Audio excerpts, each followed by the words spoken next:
আমরা এখন গুলদেশ্বরী খালে আছি, দেখি গুলদেশ্বরী খাল এসেছে বাহির চিংড়ি মাছ ধরতে পারে কিনা দেখি, চেষ্টা করবো আমরা এখন দেখি ওই ওই ওই চিংড়িগুলো পাওয়া যায় কিনা। নাই, চলে গেছে, বৃষ্টির দিন না, এরা এখন উঁচু এলাকায় না, এরা নিচে চলে গেছে, যার কারণে আমরা ওই চিংড়ি মাছকে পাই না। আমাদের সফরে আমার মামা খাতা দুবাই থেকে আসছে, আমরা আমাদের পাহাড়ে ঘুরতে আসছি অনেকদিন পরে।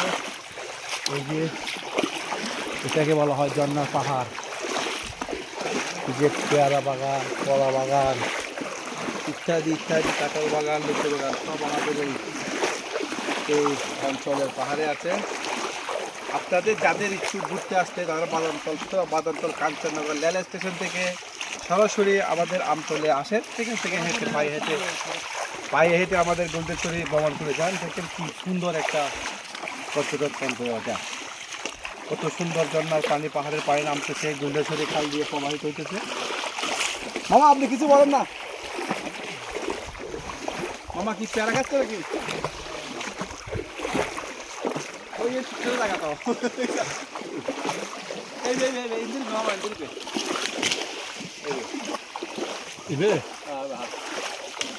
পেয়ারা বাগান নিতে পেয়ারা খাচ্ছে মামা।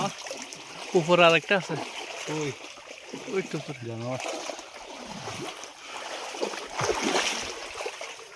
মামু গেল গ্যাস গুড, ভালো আছে না? আমাদের ক্রিকেট এখন আমরা বলি নাই,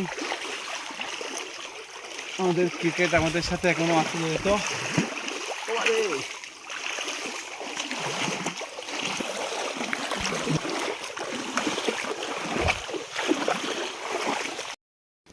মামু